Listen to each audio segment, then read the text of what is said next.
Hola, ¿qué tal? Muy buenas noches tengan todos ustedes. Pues bienvenidos, noches, días o tardes tengan todos ustedes. Bienvenidos nuevamente a una sesión más de estudio conmigo, el doctor Valencia. Continuando con el primer módulo de cirugía general, el día de hoy nos compete hablar de la tercera clase el día de hoy. Recordar que nuestra información está basada 100% en guías mexicanas, ¿vale? El día de hoy entonces nos corresponde hablar acerca de un tema sumamente común, yo diría que sumamente importante, ¿no? En la vida diaria de un médico general, que es el caso de la pancreatitis aguda.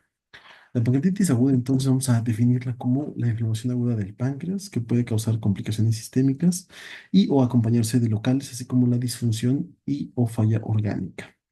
Aquí quiero abrir un paréntesis, ¿no? Porque la pancreatitis aguda, tiene una clasificación anatomopatológica, la cual es una pancreatitis intersticial y una pancreatitis necrotizante, que normalmente corresponden a estadios de la pancreatitis que van en menos de 4 semanas en el curso, ¿vale? Los principales factores de riesgo para el desarrollo de esta enfermedad es la obesidad y la litiasis vesicular. El primero, aparte de ser un factor de riesgo, es uno de los principales factores de mal pronóstico y de gravedad en un paciente que curse con pancreatitis. Y el segundo, que es la litiasis vesicular o litiasis biliar, es también constituida, aparte de un factor de riesgo, la principal etiología en un 49 hasta un 66% de los casos para que se desarrolle este cuadro. Entonces, primera pregunta, ¿no? ¿Cuál es la principal etiología de la pancreatitis aguda? La litiasis biliar. En segunda instancia, al menos para para lo que es nuestro territorio mexicano, es el alcoholismo de un 16 a un 37%. Entre otras causas tenemos la hipertrigliceridemia, que normalmente se asocia cuando tenemos cifras analíticas, hablando únicamente en este caso de la hipertrigliceridemia, cuando tengamos cifras analíticas mayor a 1000 miligramos sobre decilitro. Ujú. Siguiendo con esto. También otras causas son las traumáticas, por ejemplo, post-CEPRE, ¿no? Que normalmente también se asocia a después de un evento quirúrgico como lo es la CEPRE, el desarrollo de una pancreatitis. Entre otras causas también son los fármacos, que normalmente asociamos los besafibratos, asociamos la satioprina, algunos IECAS como el captopril y la furosemida, algunos tiacídicos, ¿vale? Entonces es muy amplio como tal la etiología de este cuadro. Pero la principal etiología, y como les repito, y de la que se deben ustedes acordar, siempre va a ser la litiasis biliar. Y en dado caso que hablemos de una pancreatitis crónica que no nos compete hablar de ella el día de hoy, hablaríamos entonces que la principal causa en ese caso sería el alcoholismo. Pero bueno, siguiendo con los datos que corresponden a la pancreatitis tiene una tasa de mortalidad aproximada del 5% de los casos. Esto asociado normalmente a que en las primeras 2 semanas desarrollan un síndrome de respuesta inflamatoria. Posterior a esas 2 semanas, los pacientes pueden cursar con un proceso séptico. Entonces, se incrementa incluso esta mortalidad, ¿no? Entonces, digamos que la tasa de mortalidad en general es del 5%, que esta puede aumentar hasta un 17% dependiendo en el estadio en el que nos encontremos. ¿A qué me refiero con esto? Si nosotros tenemos un paciente, por ejemplo, en una pancreatitis intersticial, se ha establecido que los pacientes tienen una tasa de mortalidad incluso del 3%. Y la pancreatitis necrotizante tiene una tasa de mortalidad incluso de hasta el 17%. Por lo que en el rango de mortalidad es del 3 al 17% y la tasa de mortalidad es del 5% en general, ¿vale? Se ha establecido, al menos por datos del INEGI, que es la causa número 18 de muerte intrahospitalaria en nuestro país, y 6 casos de cada 1000 personas que son ingresadas a los hospitales corresponden con una pancreatitis, ¿vale? ¿Cómo sucede o por qué ocurre la pancreatitis? La litiasis biliar es la principal causa en estos casos. Recordar que hay una impactación de este lito, de esta piedrita a nivel de lo que es el colédoco. Si esta piedrita llega a impactarse aquí a lo que es la segunda porción del duodeno, en lo que es la ámpula de Vater o a través de lo que es el esfínter de Oddi, pues entonces aumenta o genera un aumento de las enzimas pancreáticas activadas, que normalmente estas van a tener una diferente función. En este caso, la fosfolipasa 2 deben recordar que se asocia a procesos de necrosis, la elastasa a un daño vascular hemorrágico y la quimiotripsina a un daño vascular asociado también con edema.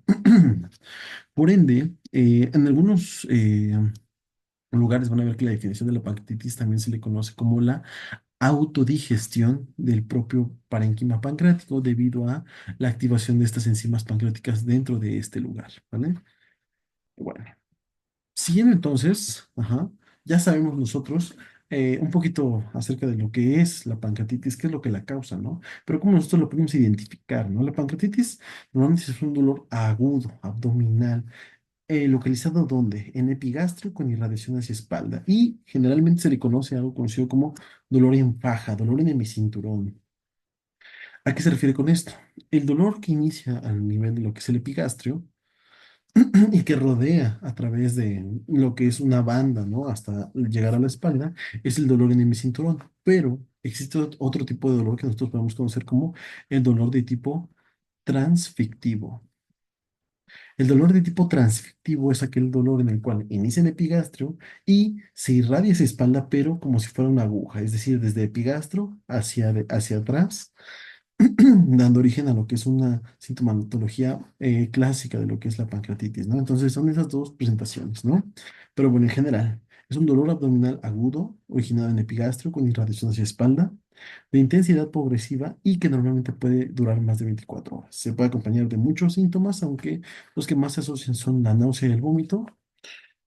Y en el cuadro no tan típico, es decir, en pacientes, en menos del 3% de los pacientes, se puede llegar a observar signos de equimosis de la pared abdominal.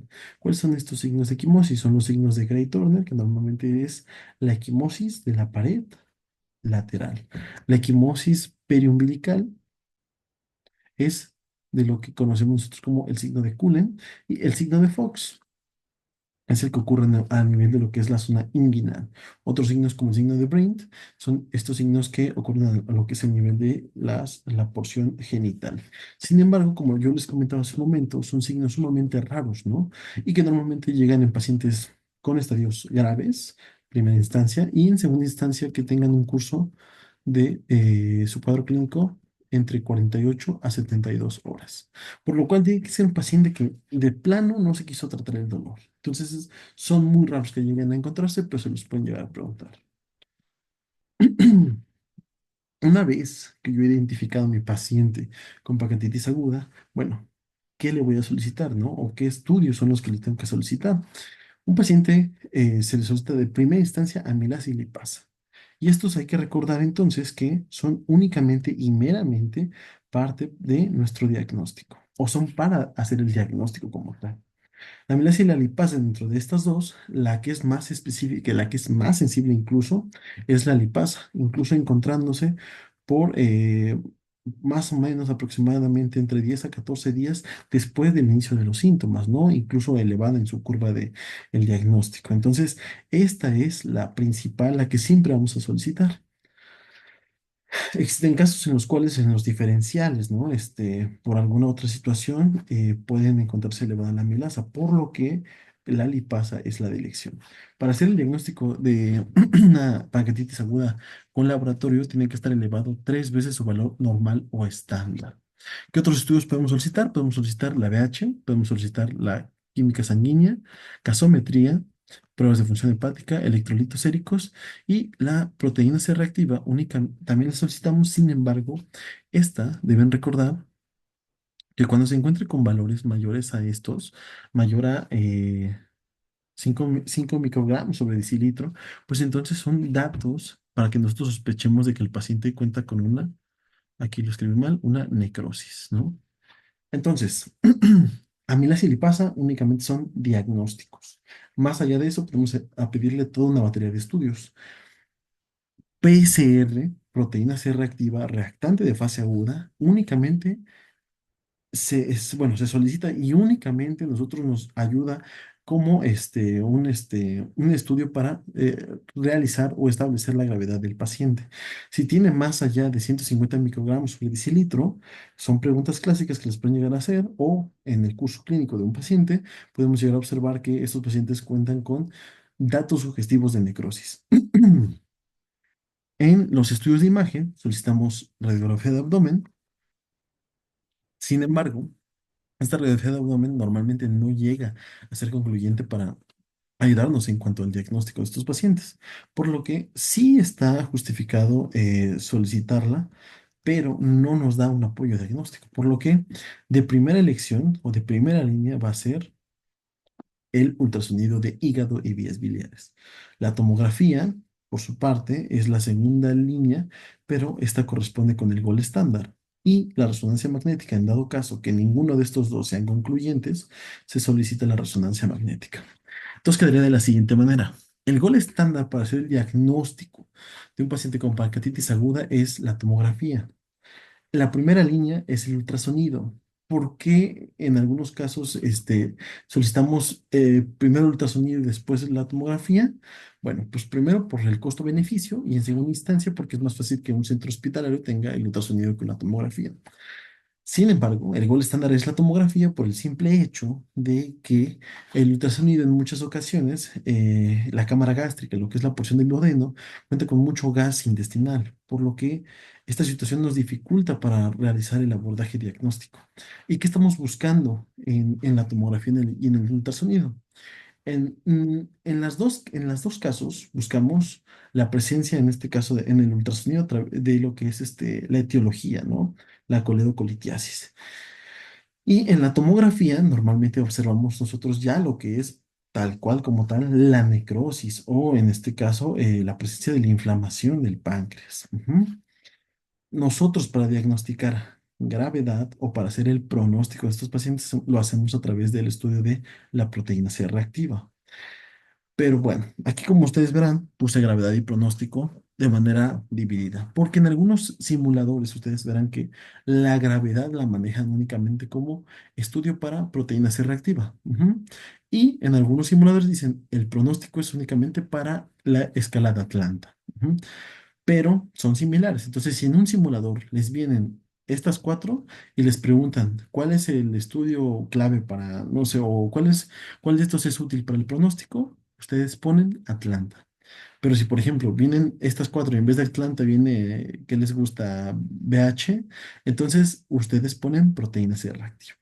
Es algo clásico con los que les pueden llegar a atorar y pues bueno, es algo muy minucioso, pero bueno, es solamente para que lo tengan ustedes a la mano. ¿Cuándo nosotros vamos a solicitar la tomografía? La tomografía está establecido que se puede llegar a solicitar a partir de las 72 horas, mayor o igual a 72 horas del proceso de la pancreatitis, porque a partir de ese momento los estudios de imagen son capaces de observar como tal un estado de necrosis en el páncreas, ¿vale?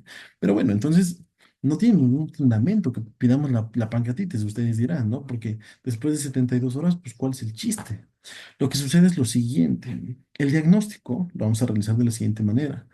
Tenemos la clínica sugestiva y en segundo punto tenemos a lo que son la elevación de las enzimas pancreáticas. ¿Cuáles? Amilasa y lipasa, principalmente lipasa, tres veces elevado su valor normal, ¿no? Entonces, para nosotros hacer el diagnóstico necesitamos también alteraciones en los estudios de imagen, ¿ok?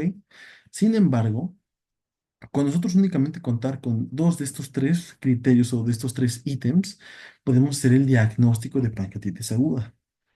Por lo que la tomografía, aunque es el gol estándar para hacer el diagnóstico de una pancreatitis, únicamente la deberíamos solicitar, y digo deberíamos porque está indicado solicitar a partir de las 72 horas para observar la pancreatitis.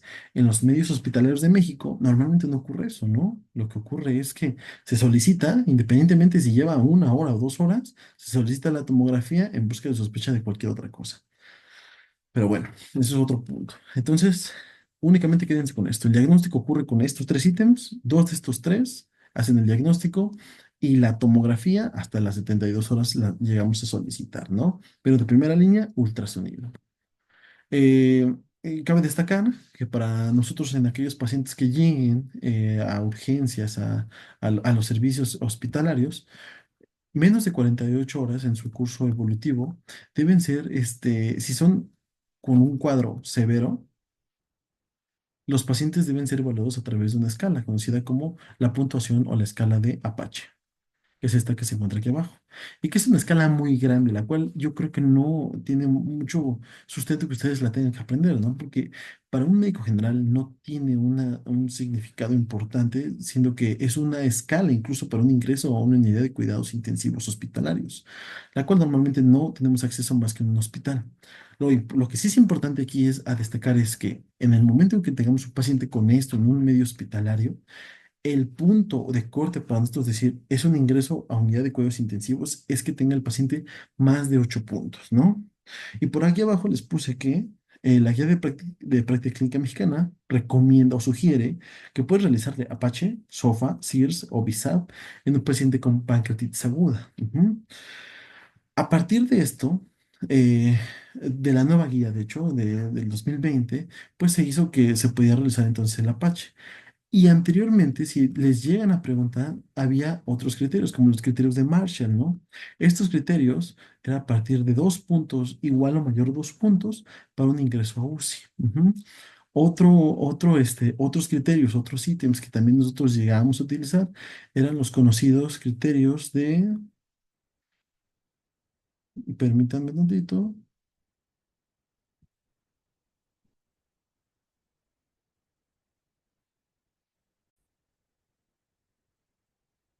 una disculpa, ¿no? Entonces, eh, continuando con esto, les decía, ¿no? A partir de los criterios de Marshall, anteriormente, que ya no se utilizan, pero si les llegan a preguntar, era que a partir de 2 puntos o más de 2 puntos, nosotros hacemos un ingreso a unidad de cuidados intensivos. Y otro puntaje, otros criterios que nosotros utilizamos eran los criterios de Ransom. Ransom, igualmente, cuando nosotros tenemos mayor o igual a 3 puntos, era significado de ingreso a unidad de cuidados intensivos. Entonces, aquí lo importante de destacar es lo siguiente. El diagnóstico, dos de estos tres, y lo siguiente es, tiene más de 8 puntos en la evaluación de escala de Apache, ingreso a UCI. Tiene más de 2 puntos en escala de Marshall o 3 puntos en escala de Ransom, ingreso a UCI. Sin embargo, únicamente en aquellos pacientes que tengan un curso menor a 48 horas y que sea de tipo severo. ¿Por qué? ¿Por qué les comento esto? Porque la clasificación de gravedad cambió. Ahora la clasificación que nosotros utilizamos es la clasificación de Atlanta. En el 2012 se hace este consenso en esta ciudad y se realiza la clasificación de Atlanta, la cual nos constituye que tú vas a clasificar a tu paciente en base a si tiene una sintomatología transitoria, es decir, menor a 48 horas, persistente mayor a 48 horas o si cursa con complicaciones locales o sistémicas. ¿Qué quiere decir esto? La pancreatitis aguda leve en la clasificación de Atlanta significa que no tiene falla orgánica ni complicaciones locales ni sistémicas, es decir, no cuenta con necrosis ni falla orgánica como se los pongo del lado izquierdo. La pancreatitis aguda moderada o conocida como severa, perdón, aguda moderadamente severa, es aquella pancreatitis en la cual se encuentra una falla orgánica transitoria, es decir, menor a 48 horas pero o que puede cursar con complicaciones locales sin falla orgánica, ¿no? En menos de 48 horas. Entonces, el punto importante aquí es decir, si el paciente no cuenta con necrosis, perdón, cuenta con necrosis, pero tiene una falla orgánica transitoria o dura menos de 48 horas, ustedes clasificarán a este paciente con una clasificación de Atlanta de pancreatitis moderadamente severa. Ujú. Y la pancreatitis aguda severa es una pancreatitis orgánica persistente por más de 48 horas. Ujú. La necrosis infectada y la falla orgánica corresponden a estos estadios. No estoy diciendo que lo que dice aquí sea igual aquí, para nada. Sin embargo, en muchos simuladores van a encontrar que en vez de que ustedes les pongan el paciente tiene falla orgánica, el paciente tiene complicaciones locales, les van a poner paciente que no cuenta con necrosis en tomografía o paciente que cuenta con un estadio con necrosis en tomografía o paciente con una falla orgánica en tomografía persistente. Entonces, en ese caso, ahí es cuando lo clasificamos de esa manera, ¿no? Solo les pongo estos datos de aquí porque son un juego de palabras que les gusta hacer en los exámenes, ¿vale? Pero es lo mismo, prácticamente es la misma clasificación. ¿Qué complicaciones locales podemos encontrar? La pancreatitis aguda necrotizante, edematosa, colección peripancreática necrótica o el pseudoquiste peripancreático. Pero vamos a hablar de ellos más adelante. La clasificación de Atlanta, entonces, es esta de aquí. Y bueno, pues es prácticamente lo que les dije yo hace un momento, ¿no? Recordar únicamente que nosotros conocemos como una complicación aguda y una complicación tardía, aquella que ocurre en menos de 4 semanas o aquella que ocurre más allá de las 4 semanas. Pero más allá de eso, es prácticamente lo mismo. Algo que nos ayudó a la clasificación de Atlanta es que nos quitó algo conocido como los criterios de Baltasar, ¿no? Los criterios de Baltasar son criterios en los cuales nos decía, a través de la tomografía, un páncreas tiene colección peripancreática o está inflamado únicamente, ¿no? Pero ahora en la clasificación de Atlanta, que es la que tenemos aquí, podemos observar que ahora nos dice, es una pancreatitis o edematosa intersticial o necrotizante, que era lo que decíamos, ¿no? De la clasificación anatomopatológica desde el inicio. La tomografía nos dice que va a ser edematosa intersticial, es decir, que está inflamada únicamente. Si existe un realce homogéneo, como se observa aquí, que es en este caso, es esto de aquí, es un realce homogéneo, ajá, con tiras peripancreáticas, es decir, se observa un desfase minucioso de, ¿cómo decirlo? No existe un desfase tan marcado como tal entre lo que es el tejido peripancreático del parénquima con las otras estructuras adyacentes. Sin embargo, si nosotros vemos, por ejemplo, la imagen de arriba que corresponde a la pancreatitis necrotizante, aquí nos dice son áreas hipodensas, que prácticamente se refiere a estos hoyitos que encontramos aquí. Son áreas hipodensas sin realce o mínimamente realzadas dentro del parénquima. Y eso se refiere a que se está necrosando, es decir, que está haciendo pequeños huecos, ¿no? Esa es la diferencia únicamente. Si llegan a ver una tomografía, son estos dos tipos y son estas dos características, ¿no? La tomografía únicamente es edematosa intersticial y necrotizante, al menos en el territorio mexicano, así debe ser ahora categorizado. Y bueno, el tratamiento, entonces, ya llegando al último, va a ser estos cuatro pilares: la reanimación hídrica, la nutrición, los antibióticos dependiendo en qué situación nos encontremos y la analgesia. Vamos a hablar de cada uno de ellos. El primer punto que vamos a hablar el día de hoy es la reanimación hídrica. La reanimación hídrica se realiza de la siguiente manera. En 24 horas tú realizas una reanimación de 5 a 10 mililitros por kilogramo por hora, hasta que tu paciente en esas 24 horas presente datos de recuperación. Es decir, si tu paciente tenía una taquicardia o tenía una PAM disminuida, nosotros tenemos metas, es decir, que el paciente tenga una frecuencia menor a 120, una PAM entre 65 y 85, una diuresis mayor a 0,5 hasta un mililitro por kilogramo por hora, un hematocrito entre 35 y 44. Entonces has cumplido con la meta y únicamente tienes que hacer una reanimación en mantenimiento. Pero esta es la reanimación hídrica, ¿no? Por si les llegan a preguntar. ¿Por qué es importante la reanimación hídrica? Algo que yo no les comenté y ahora lo voy a hacer es que el proceso de la pancreatitis aguda es un síndrome de respuesta inflamatoria.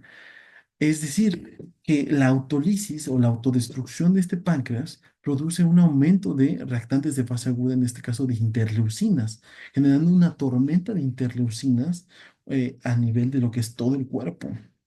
Esto condiciona que el páncreas, al estar tan inflamado, genera también una trasvasación, genera un tercer espacio en estos casos, por lo que pierden mucho líquido estos pacientes, ¿no? Por eso la reanimación es fundamental. Además de ello, aumenta como tal lo que es el flujo sanguíneo con esta reanimación hídrica, recordando también que la quimiotripsina y los reactantes que se encuentran en esta situación generan un espasmo y también una afección vascular en el páncreas, por lo que es importante una reanimación hídrica temprana para mejorar como tal también este flujo sanguíneo.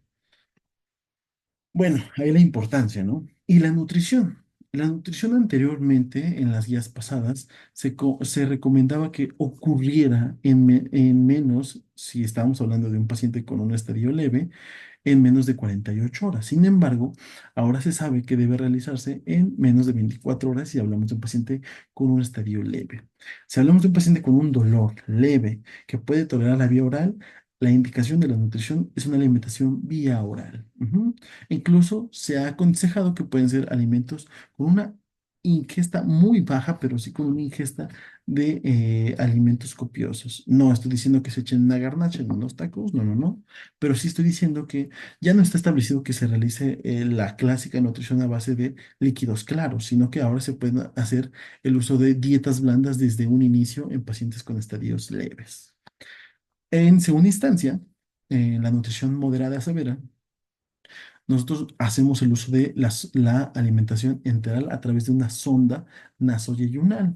Y es nasoyeyunal porque tiene que ser pospilórica debido a que los pacientes que se encuentran con la famosa nasogástrica generalmente condiciona que también haya una estimulación propia de lo que es el esfínter de Oddi en la segunda porción del duodeno, condicionando a un aumento en la pancreatitis o en este caso del proceso inflamatorio a nivel del páncreas. Por lo que la indicación aquí es una sonda enteral a nivel nasoyeyunal. Ujú. ¿En qué casos nosotros indicamos la nutrición parenteral?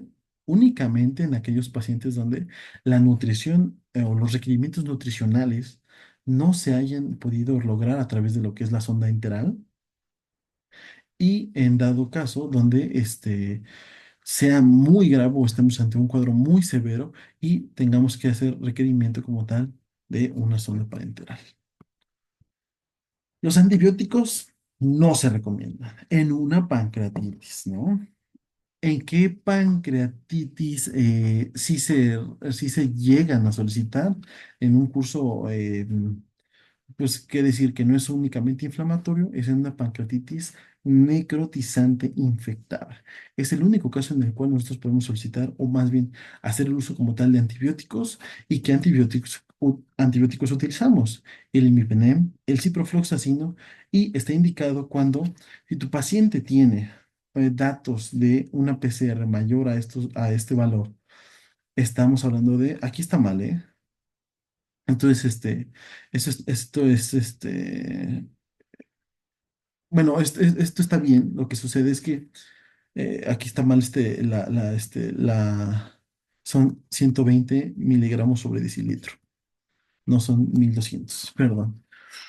A partir de 120 miligramos sobre decilitro, nosotros establecemos si el paciente requiere el uso de antibióticos por la sospecha de una pancreatitis necrotizante. Y anteriormente, en las días pasadas, nos comentaban que se puede llegar a realizar. Sin embargo, para el costo-beneficio de nuestro país es poco redituable.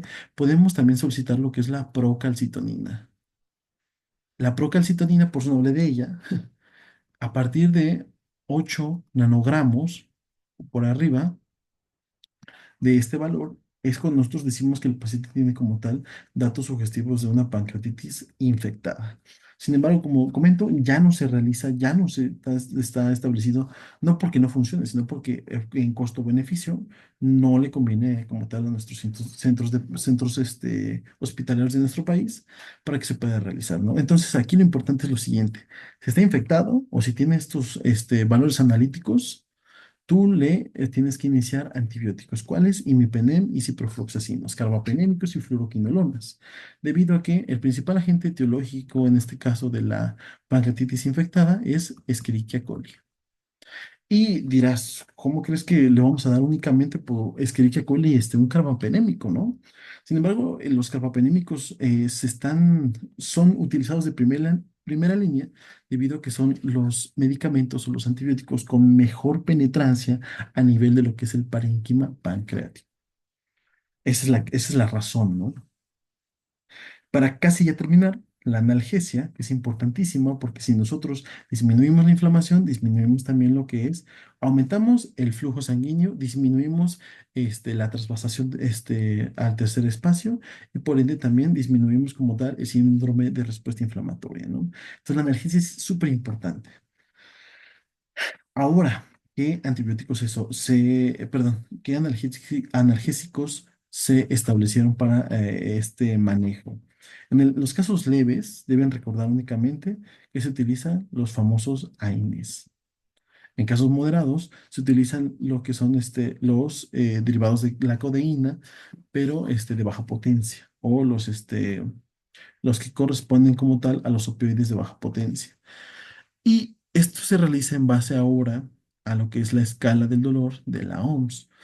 Cuando tengas un paciente con un estadio leve, tú le solicitas o le das, en este caso, AINES.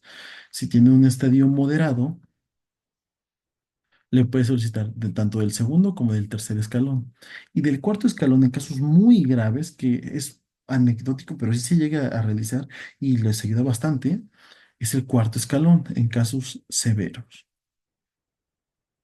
Aquí, en los casos moderados, está la meperidina, la morfina, el tramadol, la buprenorfina, ¿no? En casos leves está el ibuprofeno, el diclofenaco y el ketorolaco. Pero en los casos severos, se ha establecido que podemos utilizar la bu- bupivacaína, porque este incluso ha demostrado en estudios observacionales que hay un aumento de lo que es el flujo esplácnico, por lo que mejora como tal y disminuye también a su vez la inflamación a nivel de lo que es aumenta el flujo pancreático y disminuye como tal la inflamación localizado en ese lugar, ¿no? Entonces es sumamente bueno hablando de los estadios severos. Entonces, ya para terminar, pues recordar entonces que paciente con sospecha de pancreatitis aguda, tú le vas a solicitar amilasa y lipasa, principalmente lipasa. ¿Haces el diagnóstico de pancreatitis? Sí, pues entonces le solicitas un ultrasonido de hígado y vías biliares, recordando que esta es la primera línea, ¿no? No hiciste diagnóstico de pancreatitis aguda con estos dos, pues entonces, pero tiene datos sugestivos de pancreatitis, le solicitas una tomografía o una resonancia, recordando que la tomografía es el gol estándar. Ujú. Para llegar entonces al diagnóstico de pancreatitis. O en pocas palabras, esto que encontramos aquí, ¿no? Que es como tal el algoritmo como tal de la guía, que es lo que nos dice, ¿no? Si ustedes si quieren, pónganle pausa y es prácticamente lo que acabamos de hablar. Lo que sí es importante, por último, es qué vamos a hacer en los algoritmos del tratamiento, ¿no? Primero, paciente del lado derecho. Del lado derecho. Paciente con diagnóstico de pancreatitis aguda, clasificamos la gravedad a través de qué escala? Atlanta. ¿A través de qué estudio? Proteína C reactiva. Ujú. Hacemos reanimación hídrica, ya sabemos a través de qué sustancia. En México no tenemos Ringer lactato, sino que tenemos Harman. Algunos dicen que es la misma, sin embargo, tienen diferentes composiciones. Lo que pasa es que en México no tenemos Ringer lactato. En la Harman sí lo tenemos aquí en nuestro país, ¿no? Indicamos analgesia y la hacemos acorde a lo que es la escala de la OMS, ¿no? Creo que es más sencillo esto, ¿no? Los que conocen este tema, pues saben que antes era más complicada, la guía se hacía más bolas, ¿no? Ahora te dice, tienes un paciente con dolor, lo haces en base a lo que son los escalones de la OMS, prácticamente, ¿no? Y por último, la alimentación puede ser enteral, sí, pues entonces la haces una alimentación vía oral. No se puede realizar, pues entonces lo haces nasoyeyunal o lo que decíamos, ¿no? Postpilórica para evitar la estimulación del páncreas. Por último, si el paciente cuenta con una necrosis infectada, es cuando nosotros tenemos que hacer un esquema antimicrobiano o empírico, pero en base a lo que decimos en ese momento, ¿no? Imipenem o ciprofloxacin. ¿En qué casos el paciente va a ser candidato a tratamiento quirúrgico? Únicamente el paciente va a ser tratado cuando tengamos entonces un paciente con necrosis infectada. Hablando de este algoritmo, ¿no? Porque aquí les puse el tratamiento como tal, ¿no? Si el paciente tiene una pancreatitis, un páncreas necrotizado, hay que hacerle una necrosectomía, hay que abrir y quitar ese cacho. Si el paciente tiene una necrosis, pero aparte está infectada, entonces hay que hacerle un cultivo, ¿no? Y darle tratamiento. Si el paciente tiene un pseudoquiste, hay que hacerle un drenaje, que es una complicación tardía como tal, ¿no? No en agudo de los pacientes que cursan con pancreatitis. Si el paciente cursa con una perforación o tiene una pancreatitis hemorrágica o un síndrome compartimental, entonces hacemos una LAPE de inicio. Y si el paciente, dice, me fue una R, tiene como tal la presencia de una litiasis biliar, le hacemos una CEPRE para evitar las recurrencias en nuestros pacientes. Lo ideal sería hacerle siempre una CEPRE a estos pacientes para evitar justamente más episodios de pancreatitis. Y por último, esto que les comentaba, ¿no? Las complicaciones. Aquí lo único que tienen que recordar, y si no, pónganle pausa, tenemos pancreatitis que son agudas y tardías. Perdón, tenemos complicaciones agudas y tardías. Las agudas son aquellas que ocurren en menos de 4 semanas y las tardías son las que ocurren posteriores a esas 4 semanas, ¿no? La principal y la que más les pueden llegar a preguntar, porque es la más frecuente, es el pseudoquiste pancreático. Este pseudoquiste pancreático es como tal una colección encapsulada, y lo que dice aquí, una colección encapsulada, bien definida de líquido homogéneo con o poca necrosis. Esta es la complicación más frecuente y es la única complicación que llegamos a operar quirúrgicamente. De ahí en fuera, ¿y qué le hacemos quirúrgicamente? El drenaje percutáneo, ¿no? De ahí en fuera no tiene mucha importancia las otras, ¿no? Esta es la más importante de todas. Por último, el resumen, ya saben, ¿no? La pancreatitis es una autodigestión del páncreas en la que las enzimas pancreáticas dañan el parénquima e inducen disfunción de la glándula y de los sistemas remotos. Es de dos tipos, necrotizante e intersticial edematosa, que normalmente ocurre en menos de 4 semanas estos pacientes. Tienen una tasa de mortalidad del 5%, ocurre en 6 casos por cada 1.000 personas ingresadas a los hospitales y la principal etiología son los litos biliares, ¿no? Esto sucede debido a que el lito se enclava a nivel de lo que es la segunda porción del duodeno, aumentando como tal la presencia de enzimas pancreáticas activadas, generando una autolesión de lo que es el páncreas y por ende generando también un proceso inflamatorio local y sistémico. Ujú. Y bueno, toda esta gama. ¿Cómo se presenta? El dolor abdominal va a ser de tipo agudo, localizado en epigastrio, con irradiación hacia espalda, conocido como hemicinturón, en faja o transfictivo, de intensidad progresiva y que puede acompañarse de náusea o vómito.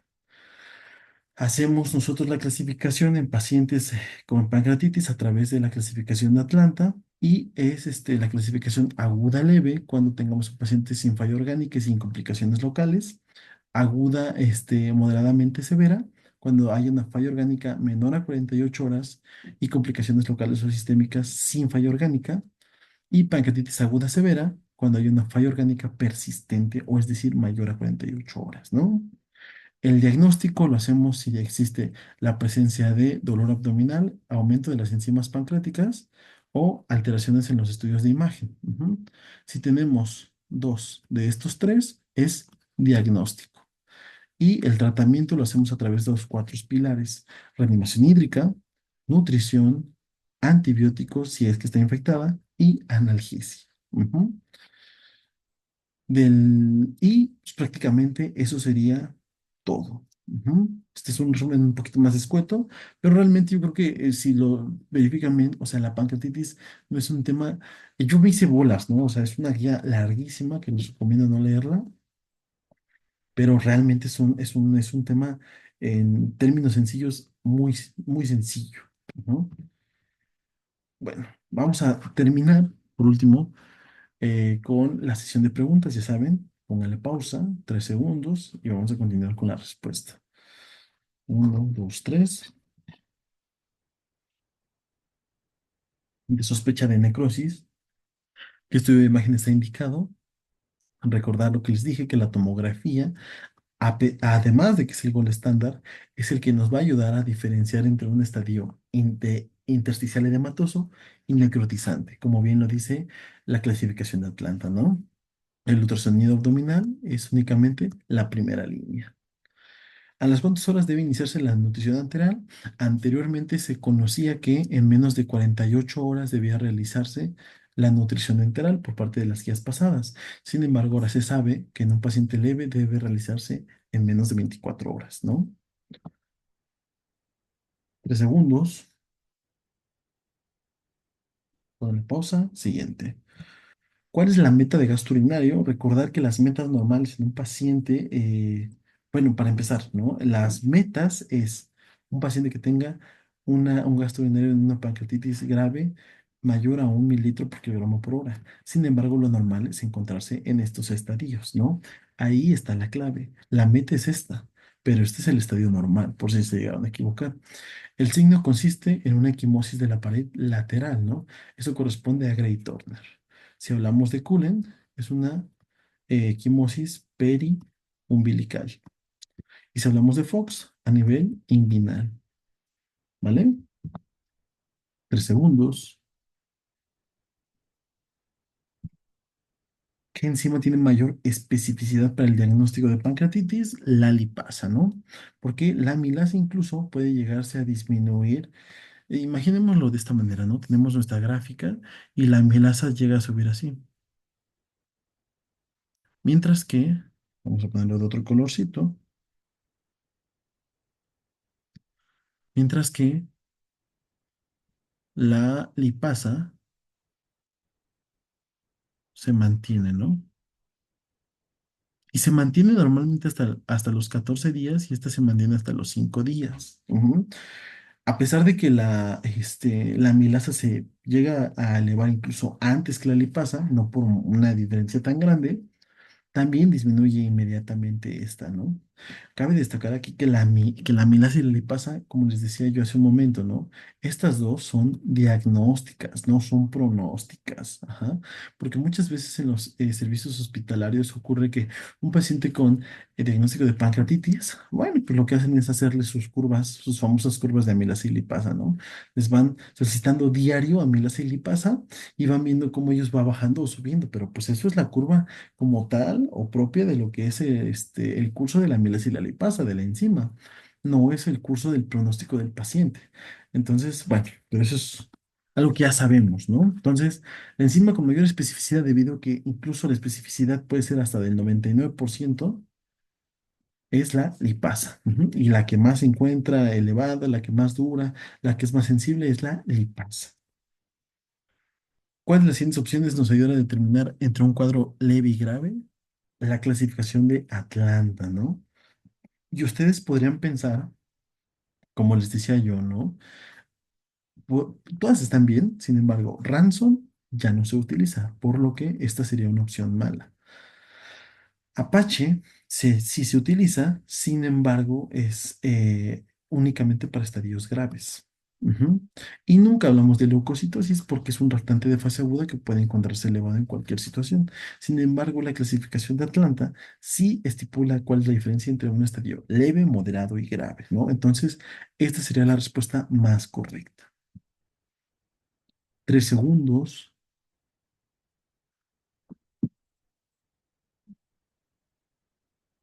Siguiente. ¿Cuál de las siguientes opciones es una opción incorrecta acerca de la nutrición? Lo que decíamos, pues bueno, el paciente cursa con una pancreatitis leve.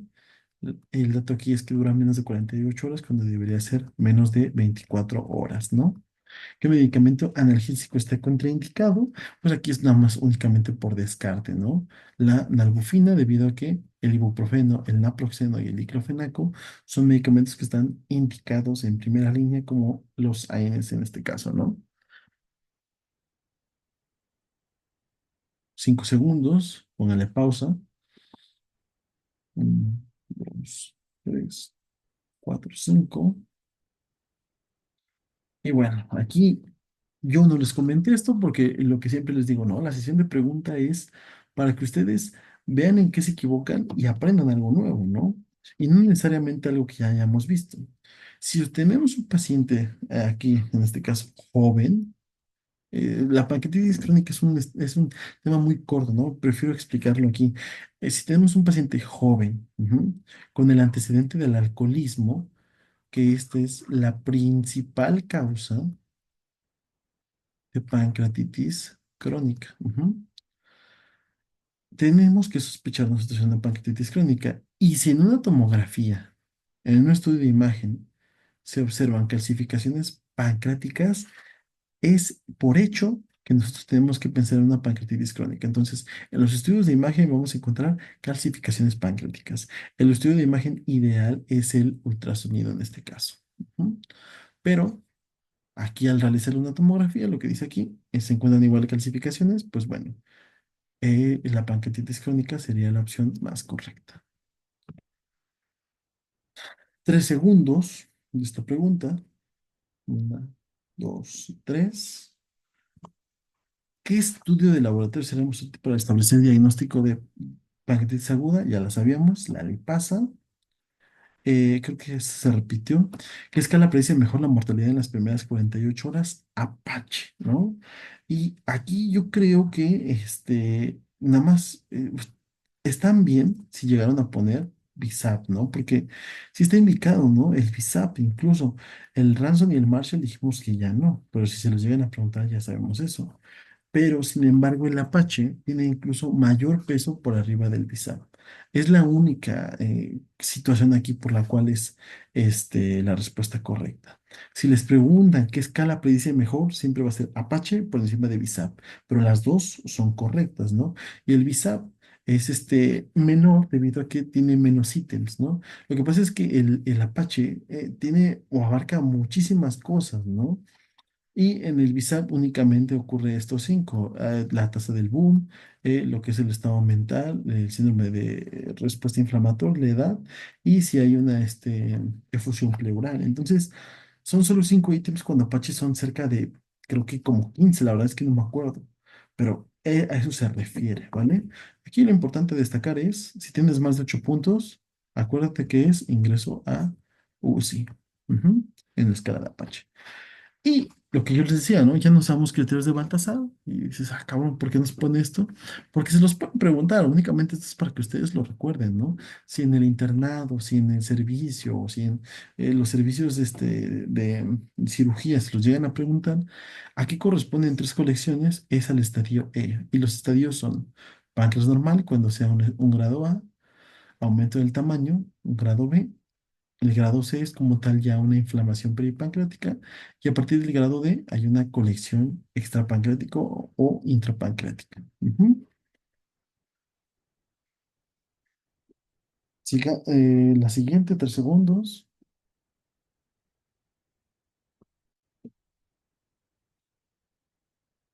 Bueno, ¿qué porcentajes de pancreatitis agudas son necrotizantes?